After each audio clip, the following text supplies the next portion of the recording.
एक पुरुष एक साथ 4 बीवियां नहीं रख सकता, चाहे वो हिंदू हो या मुसलमान। एक पुरुष कई शादियां नहीं कर सकता, चाहे वो हिंदू हो या फिर मुसलमान। विवाह का पंजीकरण और तलाक की प्रक्रिया सभी के लिए एक जैसी होगी। विरासत और संपत्ति के अधिकार जैसे मुद्दों पर सभी के लिए कानून एक जैसा होगा, चाहे वो हिंदू हो या फिर मुसलमान। आप कहेंगे कि ये तो अच्छी बात है। तो दोस्तों, यही तो यूसीसी है। यूसीसी यानी यूनिफॉर्म सिविल कोड या फिर समान नागरिक संहिता।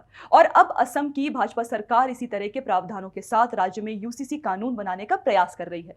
मजे की बात यह है कि असदुद्दीन ओवैसी ने इसका विरोध किया है। विरोध के लिए उन्होंने जो तर्क दिया है वो बड़ा मजेदार है।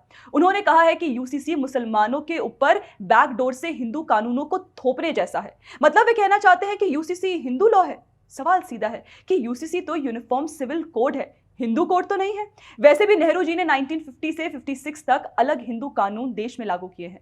Hindu marriage act 1955, Hindu succession act 1956, Hindu minority and guardianship act 1956, Hindu adoptions and maintenance act 1956। जी हाँ, ये सभी कानून हिंदुओं के ऊपर 1950 से लागू होते आ रहे हैं। याद रखिए, ये कानून हिंदुओं के साथ साथ सिख, बौद्ध और जैन के ऊपर भी लागू होते हैं। और सिर्फ इतना ही नहीं, लिंगायतों पर, आर्य समाजियों पर, ब्रह्म समाजियों पर भी ये कानून लागू होते हैं, लेकिन मुसलमानों पर नहीं होते। जी हाँ, नेहरू जी को भारत के समाज में कथित तौर पर रिफॉर्म करने थे, लेकिन मुसलमानों को कानून में शामिल करने में शायद उनकी आंतें कांप गई और इसलिए मुस्लिम समाज में कथित रिफॉर्म नहीं किया। उनके लिए कोई कानून नहीं लाया गया। यही कारण है कि मुस्लिम आज भी अपने मुस्लिम पर्सनल लॉ के अनुसार चलते हैं।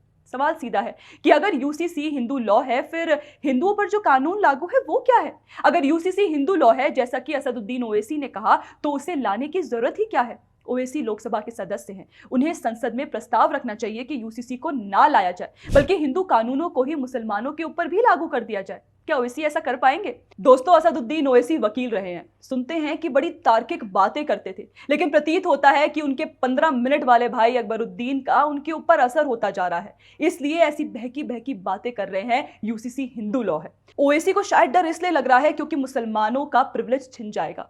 4 बीवियां एक साथ रखने का प्रिविलेज, कई निकाह करने का प्रिविलेज, किसी भी समय बीवी को बहुत आसानी से तलाक दे देने का प्रिविलेज। 3 तलाक भले ही सरकार ने गैर कानूनी बना दिया, लेकिन मुस्लिम अभी भी तलाक के लिए मुस्लिम पर्सनल लॉ के अनुसार चलते हैं, जिसके तहत तलाक बहुत आसाना प्रक्रिया है।